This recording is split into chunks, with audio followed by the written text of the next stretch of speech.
Hello students.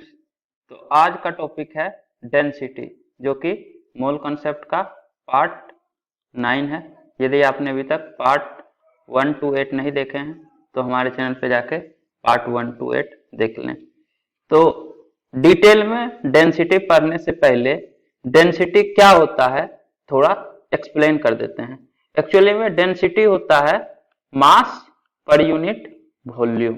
मतलब density का formula होगा मास डिवाइडेड बाय वॉल्यूम। इसका मतलब क्या हुआ, मास पर यूनिट वॉल्यूम। जैसे आपके पास एक कंटेनर है, ठीक है, इसमें 1 लीटर पानी भरा हुआ है, 1 लीटर। तो आप लोग इसको बोलते हैं कि आपके पास 1 kg वाटर है, जबकि दिया हुआ है इसका वॉल्यूम कि 1 लीटर है, वेट नहीं दिया हुआ है, फिर भी आप बोल देते हैं कि ये 1 kg वाटर है।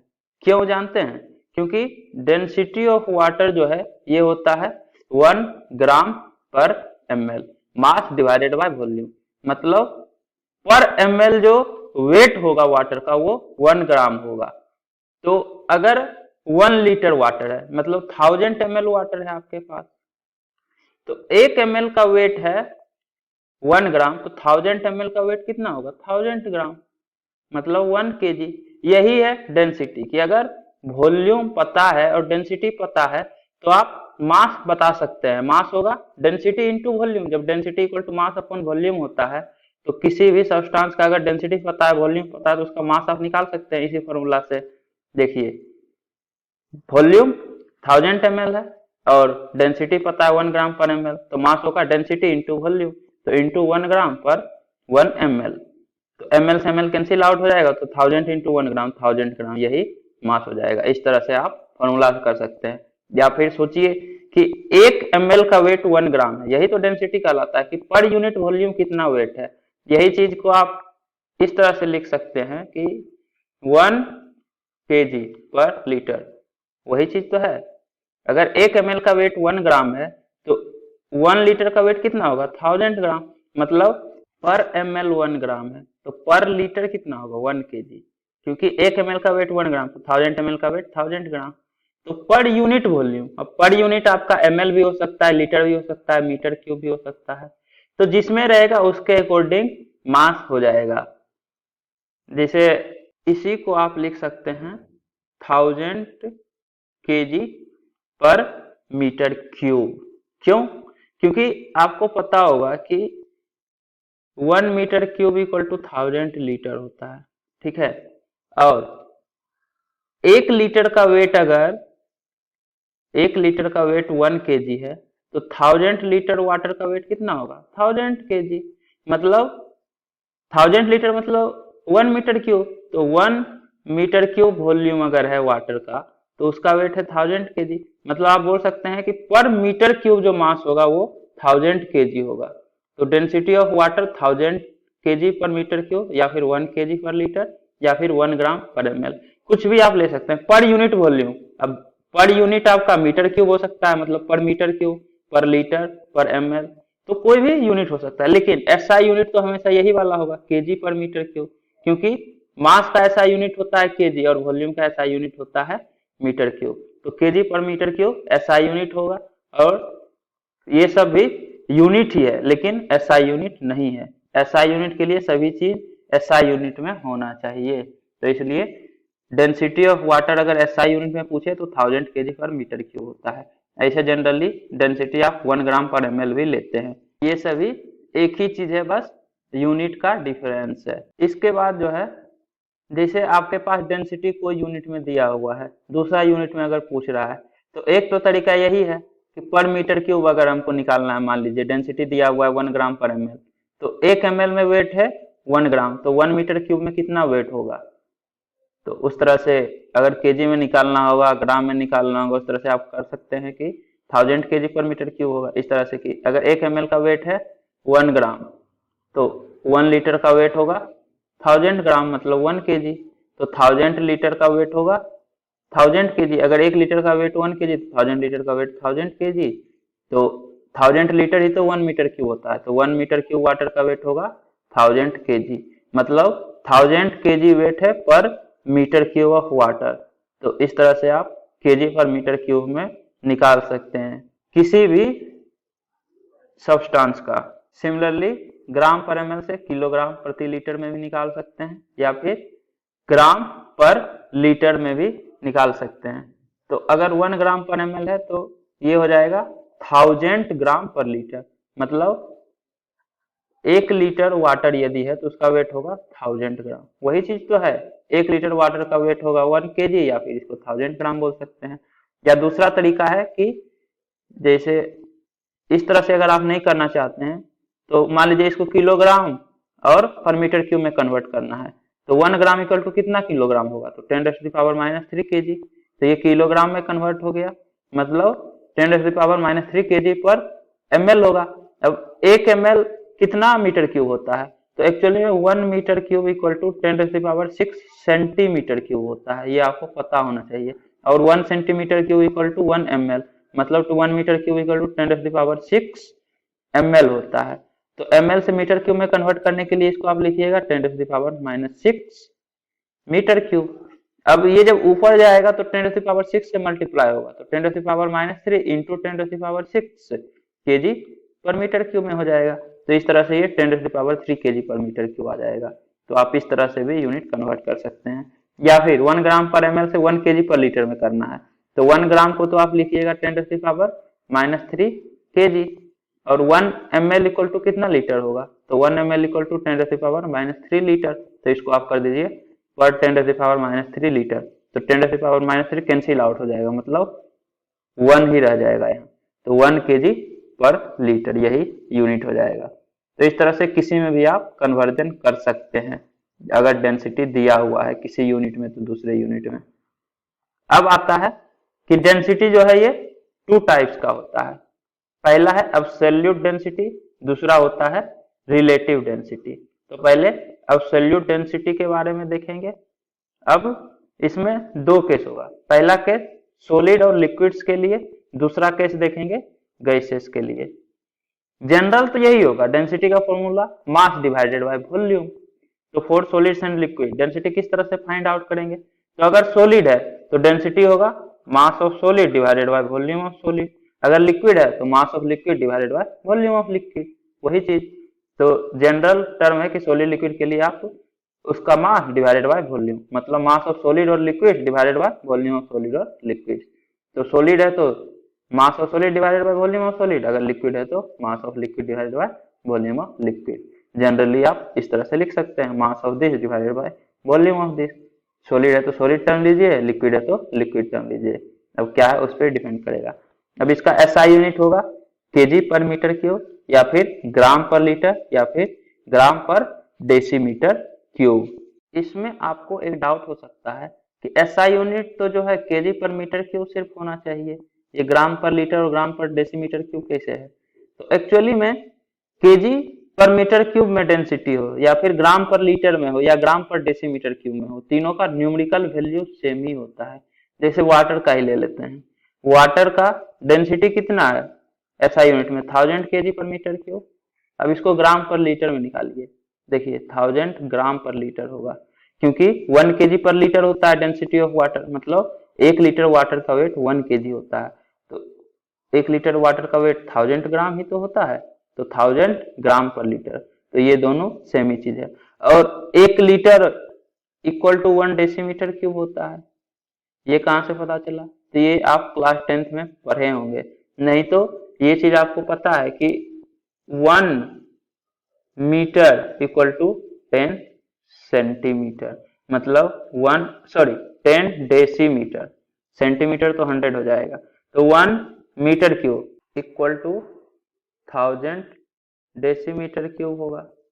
क्यों, तो इसको आप इस तरह से समझिए कि आपके पास एक क्यूब है, ठीक है, जिसका कि लेंथ, ब्रेड्थ और हाइट, ये जो क्यूब है इसका 1 मीटर लेंथ है, 1 मीटर ब्रेड्थ है।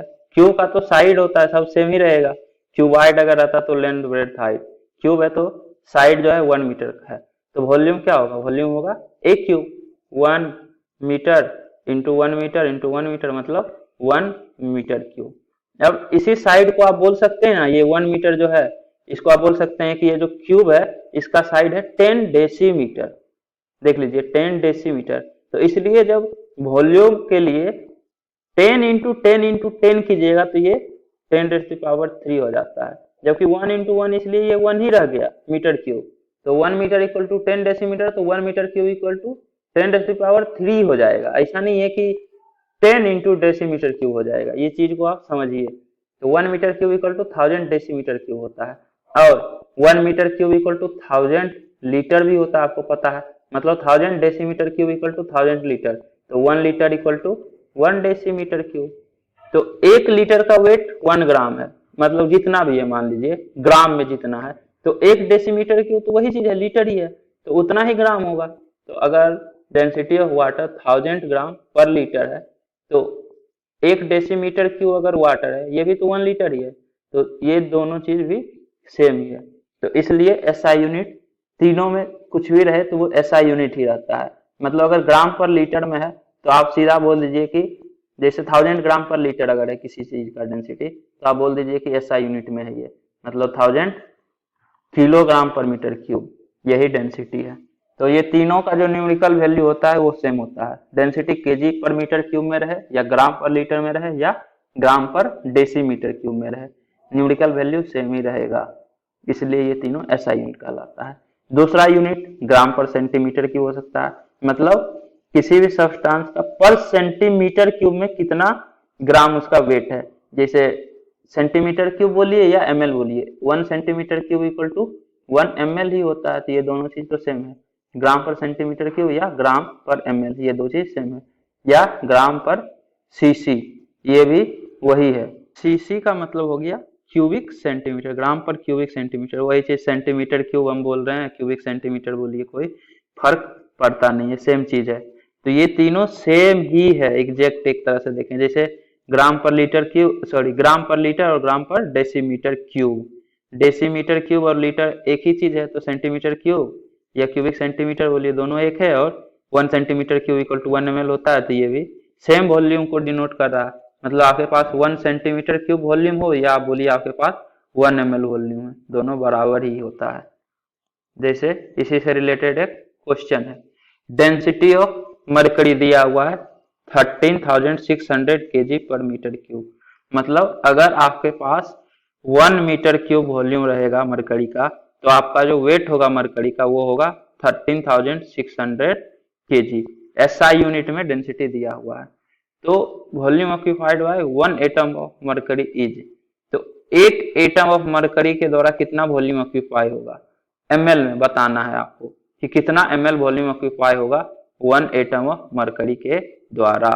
तो एक तरीका तो है कि आप डेंसिटी को ग्राम पर एमएल में पहले कन्वर्ट कीजिए, उसके बाद फिर एक एटम का मास कितना ग्राम है, तो उससे आप वॉल्यूम बता सकते हैं मास डिवाइडेड बाय डेंसिटी, क्योंकि density equal to mass divided by volume होता है, तो volume equal to mass divided by density. Volume इस तरफ आ गया, डेंसिटी इस तरफ आ गया। जैसे देखिए 13,600 kg पर मीटर क्यूब है, तो इसका डेंसिटी ग्राम पर एमएल में होगा 13.6 ग्राम पर एमएल।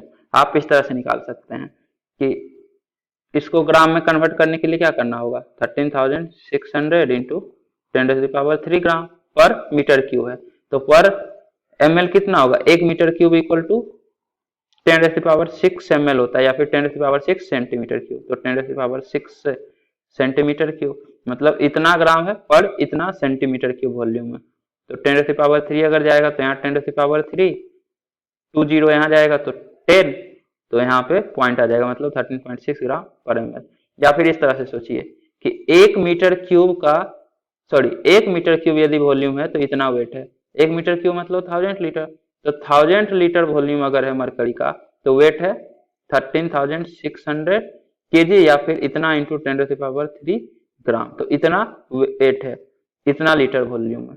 तो 1 लीटर अगर मरकरी का है तो 1 लीटर का वेट होगा 13,600 ग्राम, क्योंकि 1000 लीटर का वेट इतना है, तो 1 लीटर का इतना डिवाइडेड बाय 1000, तो 1 लीटर वेट होगा 13,600 ग्राम। 1 लीटर मतलब 1000 ml या फिर 1000 सेंटीमीटर क्यूब, क्योंकि 1 litre equal to 1000 centimetre cube होता है और 1 centimetre cube equal to 1 ml, मतलब 1 लीटर इक्वल टू 1000, सॉरी अरे क्या कन्वर्जन कर रहे हैं, ये तो पता ही है 1 लीटर इक्वल टू 1000 ml। तो 1000 ml का वेट है 13,600 ग्राम, तो 1 ml का वेट होगा इतना डिवाइडेड बाय 1000 मतलब 13.6 ग्राम, तो ये 1 ml, तो 1 ml का वेट 13.6 ग्राम, तो डेंसिटी हो गया 13.6 ग्राम पर ml, मतलब प्रति ml मरकरी यदि है 1 ml मरकरी है तो उसका वेट होगा 13.6 ग्राम। यही तो डेंसिटी होता है, पर यूनिट वॉल्यूम कितना वेट है। तो डेंसिटी आप इस तरह से किसी भी तरह से निकाल सकते हैं यहाँ पे, या फिर लिख दीजिए 13,600 ग्राम पर लीटर। इतना केजी पर मीटर क्यूब रहे तो न्यूमेरिकल वैल्यू तो सेम ही रहे केजी पर मीटर क्यूब में या फिर ग्राम पर लीटर में, तो इतना ही ग्राम पर लीटर डेंसिटी हो जाएगा। अब डेंसिटी पता चल गया है इतना ग्राम पर लीटर या 13.6 ग्राम पर ml। अब एक एटम मरकरी का वेट पता है आपको, एक्चुअली में एटॉमिक मास होता है मरकरी का 200 AMU, मतलब एक एटम अगर मरकरी का है तो उसका वेट है 200 AMU, और आपको पता है कि 1 AMU इक्वल टू 1/Na ग्राम, मतलब 200 AMU equal to 200 divided by Na gram. तो इतना वेट है, एटॉमिक मास है, मतलब एक एटम का मास ही तो एटॉमिक मास होता है, तो एटॉमिक मास मरकरी को होगा 200/Na ग्राम या फिर 200 AMU बोल सकते हैं। दूसरा तरीका ये भी है कि एटॉमिक मास और 1 मोल एटम का मास सेम ही रहता है, बस यहाँ 200 AMU की जगह ग्राम कर दीजिए। तो 1 मोल अगर मरकरी का एटम है तो उसका मास होगा 200 ग्राम। 1 मोल मरकरी एटम मतलब Na मरकरी एटम, या फिर बोल सकते हैं 6.022 इंटू 10⁻23, इतना मरकरी एटम का वेट है 200 ग्राम। इसी को तो Na पार्टिकल्स बोलते हैं, मतलब Na एटम्स ऑफ मरकरी का वेट है 200 ग्राम। तो एक एटम ऑफ मरकरी का वेट कितना होगा 200 डिवाइडेड बाय Na ग्राम, ग्राम में 1/Na से मल्टीप्लाई करते, तो किसी भी तरीका से आप फाइंड आउट कर सकते हैं। तो एक एटम ऑफ मरकरी का वेट है इतना ग्राम, और प्रति ml मतलब डेंसिटी दिया हुआ ग्राम पर ml में, तो वॉल्यूम कितना होगा, वॉल्यूम होगा मास डिवाइडेड बाय डेंसिटी। तो मास है 200 divided by Na gram into density है 13.6 ग्राम पर ml, तो ml तो ऊपर चला जाता है इंटू 1, तो ये ग्राम से ग्राम कैंसिल आउट होगा, 200 डिवाइडेड बाय 13.6 इंटू Na, इतना ml वॉल्यूम होगा। 200 डिवाइडेड बाय 13.6 वही चीज तो है, ये जब 1000 इस तरफ आएगा तो ये 13.6 ही तो हो जाएगा इंटू Na ml। अब Na का वैल्यू आप रख दीजिए 6.022 इंटू 10⁻23, तो ये लगभग आता है 2.4 इंटू 10⁻23 ml। यहाँ पे जो है ग्राम पर लीटर वाला से ही किया गया है।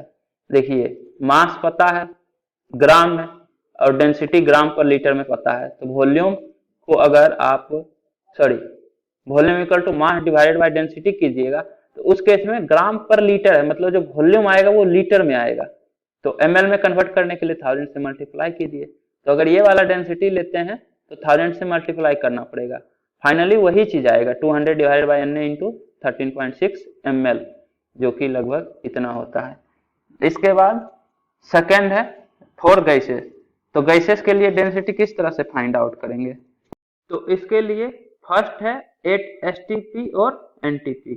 इसका फॉर्मूला हो जाएगा GMM डिवाइडेड बाय 22.4 ग्राम पर लीटर, मतलब किसी भी गैस का डेंसिटी जो है STP पे या फिर NTP पे फाइंड आउट करने का ये फॉर्मूला होता है। उस गैस का ग्राम मोलिकुलर मास उसको आप 22.4 से डिवाइड कर दीजिए, इतना ग्राम पर लीटर डेंसिटी होगा उस गैस का। एक्चुअली में आपको पता है कि STP पे या NTP पे volume of 1 mole of gas कितना होता है, ये होता है 22.4 लीटर, और 1 मोल गैस के द्वारा वेट कितना होगा, 1 मोल गैस का वेट ही तो ग्राम मोलिकुलर मास होता है। तो ग्राम मोलिकुलर मास मतलब इतना ग्राम अगर किसी भी गैस का है तो उसके करस्पॉन्डिंग वॉल्यूम हो जाएगा 22.4 लीटर एट STPP या NTP। तो मास पता है कि अगर इतना ग्राम मास रहेगा किसी भी गैस का STP पे तो उसका वॉल्यूम होगा 22.4 लीटर। तो डेंसिटी आप निकाल सकते हैं, मास होगा GMM divided by volume 22.4 litre, तो इतना ग्राम पर लीटर डेंसिटी हो जाएगा। अब आप बोलिएगा कि ये तो आप 1 मोल मान लिए हैं, हो सकता है STP पे कुछ और अमाउंट रहे तो मास चेंज रहेगा। तो हाँ, मास चेंज होगा तो वॉल्यूम भी तो चेंज होगा। 1 मोल के करस्पॉन्डिंग वॉल्यूम होता है 22.4 लीटर। तो अगर मान लीजिए कि किसी भी गैस का जो है 2 मोल प्रोडक्ट है STP पे, तो 1 मोल के द्वारा 22.4 लीटर वॉल्यूम होता है, तो 2 मोल के द्वारा वॉल्यूम भी तो डबल हो जाएगा। तो ऊपर भी मास 2 मोल के द्वारा कितना होगा, 1 मोल के द्वारा मास इंटू 2, 1 मोल का मास होगा ग्राम मोलिकुलर मास इंटू 2, 2 मोल का मास होगा, तो वॉल्यूम भी डबल हो जाएगा। 1 मोल का वॉल्यूम 22.4 लीटर होता है, तो 2 मोल का वॉल्यूम 2 इंटू 22.4 लीटर होगा। तो ऊपर भी 2 से मल्टीप्लाई होगा, नीचे भी 2 से मल्टीप्लाई होगा, फाइनली ये कैंसिल आउट हो जाएगा। तो कितना अमाउंट में गैस वेरिएंट है उससे मतलब ही नहीं है, सिंपल उसका ग्राम मोलिकुलर मास उसको 22.4 से डिवाइड कर दीजिए, तो ये डेंसिटी ऑफ गैस हो जाता है STP पे या NTP पे इन ग्राम पर लीटर। यूनिट ध्यान रखिए, ग्राम पर लीटर या यही केजी पर मीटर क्यों होता है, ये दोनों सेम ही है। तो SI यूनिट में इस तरह से डेंसिटी आता है। जैसे आपके पास CO2 गैस है, तो STP पे डेंसिटी कितना होगा, तो इसका ग्राम मोलिकुलर मास 44 ग्राम होता है। कार्बन के कारण 12 और ऑक्सीजन के कारण 16, लेकिन 2 ऑक्सीजन है तो 16 इंटू 2, तो ग्राम मोलिकुलर मास होगा 44 ग्राम। तो डेंसिटी हो जाएगा GMM डिवाइडेड बाय 22.4, तो इतना ग्राम पर लीटर डेंसिटी ऑफ CO2 होगा एट STP और NTP। अगर STP या NTP पे नहीं है तो उस केस में जनरल फॉर्मूला होता है डेंसिटी फाइंड आउट करने का, PM/RT। P आपका प्रेशर ATM या फिर बार में होगा, क्योंकि ATM और बार लगभग सेम ही होता है।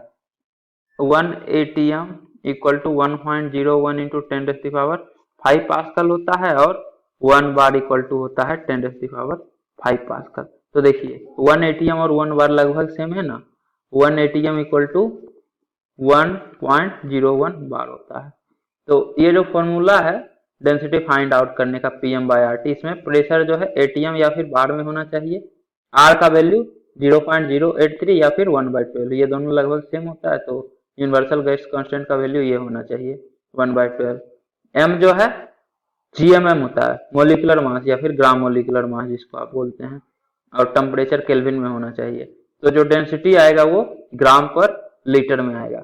अब ये फॉर्मूला कैसे आया, तो डेंसिटी क्या होगा, डेंसिटी होगा मास, सॉरी ये ग्राम मोलिकुलर मास नहीं, total mass divided by volume, और वॉल्यूम निकालने का फॉर्मूला होता है PV equal to NRT। Ideal gas equation से आप वॉल्यूम निकाल सकते हैं, तो वॉल्यूम होगा NRT/P। तो इसके जगह आप लिखिए NRT डिवाइडेड बाय P, तो डिवाइडेड बाय P ऊपर चला जाएगा। अब नंबर ऑफ मोल्स, ये क्या होता है, टोटल मास डिवाइडेड बाय ग्राम मोलिकुलर मास, इससे आप number of moles find out करते हैं। टोटल मास आपको पता था कुछ था, M माने थे, तो total mass M divided by gram molecular मास, ये टोटल नंबर ऑफ मोल्स हो जाएगा। तो मास से मास कैंसिल आउट हो जाएगा और ये M जो है ऊपर चला जाएगा, तो ये M जब ऊपर जाएगा तो PM डिवाइडेड बाय RT, यही तो है density, mass divided by volume, total mass divided by volume occupied, mass per unit volume, तो ये आता है PM/RT। इस तरह से देखिए PV इक्वल टू NRT है, नंबर ऑफ मोल्स क्या होगा, मास डिवाइडेड बाय मोलिकुलर मास, और हमको चाहिए मास डिवाइडेड बाय वॉल्यूम, तो वॉल्यूम को इधर लाइए तो PM/RT आ जाएगा इस तरह से। अब इसमें ये ग्राम पर लीटर कैसे आया, तो देखिए ये जो मास आप माने थे नंबर ऑफ मोल्स निकालने के लिए, ये मास ग्राम में होना चाहिए और मोलिकुलर मास जो है ये भी ग्राम में होना चाहिए, तभी तो नंबर ऑफ मोल्स आएगा। नंबर ऑफ मोल्स के लिए टोटल मास ग्राम में होता है और ग्राम मोलिकुलर मास भी ग्राम में होता है। तो मास आपका ग्राम में है और वॉल्यूम जो है, अगर R का वैल्यू 1/12 लेते हैं और प्रेशर जो है ये ATM में लेते हैं और टेम्परेचर केल्विन में रहता है, तो वॉल्यूम जो है वो लीटर में आता है। तो इसलिए वॉल्यूम आपका दिया हुआ है लीटर में और जो मास है वो ग्राम में है, मतलब किसी भी गैस का मास पता है ग्राम में और वॉल्यूम होता है लीटर में, तो मास डिवाइडेड बाय वॉल्यूम जो आएगा वो ग्राम पर लीटर में आएगा, तो इसलिए यूनिट ग्राम पर लीटर होगा।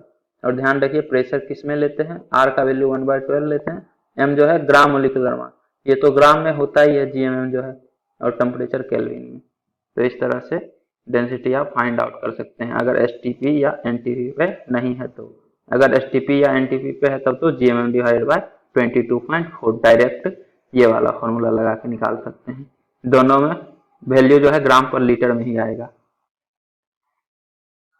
इसके बाद एक क्वेश्चन है, density of gas at STP equal to 1.25 gram पर डेसीमीटर क्यूब, या फिर इसको बोलिए ग्राम पर लीटर, एक ही बात है, दिया हुआ है। तो मास ऑफ 20 मोल्स कितना होगा ये बताना है।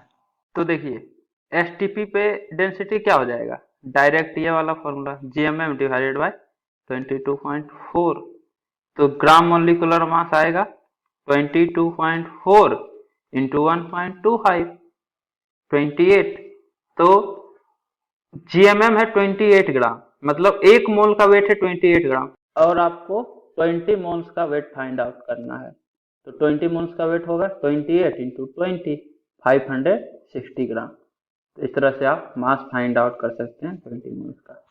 नेक्स्ट क्वेश्चन है N2O, NO2 and N2O3 gases are mixed in molar ratio 3:2:1, vapour density of mixture equal to what. ये जो है अभी रहने दीजिए, वेपर डेंसिटी अभी नहीं पढ़े हैं, रिलेटिव डेंसिटी के बाद आपसे ये क्वेश्चन होगा, इसको अभी छोड़ देते हैं। अगले लेक्चर में रिलेटिव डेंसिटी से कंटिन्यू करेंगे। तो उम्मीद करता हूँ कि आपको ये वीडियो पसंद आई होगी। यदि आपको ये वीडियो पसंद आई है तो इसे लाइक करें, कमेंट करें और अपने दोस्तों के बीच शेयर करना ना भूलें। Thank you.